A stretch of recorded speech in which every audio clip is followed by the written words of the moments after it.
কালকে একসাথে দুটো কাজ আমি করেছি। নর্মালি কাস্টমারের কাছে আমি খাবারটা বানিয়ে দিই, মানে পৌঁছানোর দায়িত্ব আমার না, কিন্তু কালকে এই খাবারটায় পৌঁছানোর দায়িত্ব ওরা আমার ছিল। আবার খাবার খারাপ হলে এখানে কোনো রেটিং এর ব্যাপার নেই, এখানে মারধরের ব্যাপার ছিল। মানে খাবার যদি তার ভালো না লাগে আমাকে দু ঘাসে বসিয়ে দিতেই পারে, কোনো বিশ্বাস নেই সেখানে।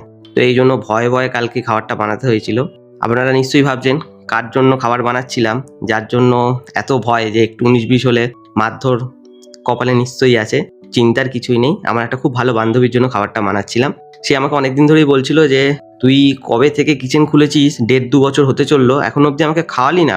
আমি তবে থেকেই বলে যাচ্ছি যে কদিন পর খাবো, আমার কিচেনটা বন্ধ, এখন বাড়িতে কাজ হচ্ছে। তো এই করে করে এখন যখন কিচেনটা খুলেছি, সে বলছে আজ যদি তুই না খাবাস তো তোর কপালে দুঃখ আছে। কি আর করা যাবে, কথা মতন বানিয়ে নিয়ে চলে গেলাম। আর তার খেতে কেমন হয়েছিল সেটা তার মুখ থেকে আপনারা শুনে নেবেন। কেমন হয়েছে? ভালো, হেব্বি সুন্দর রে। আর তারপরে একটু গঙ্গাঘাটে বসছিলাম, বাগবাজারের দিকে গেছিলাম। আর এই করতে করতেই কালকের বিকেলটা শেষ। আর কালকের বিকেলে সেরকম একটা কিচেন খোলা হয়নি। আর আপনারা যারা অর্ডার করতেন তারা তো জানেনই। তা চলুন দেখা হয় পরের দিন নতুন কোনো ভিডিওর সাথে।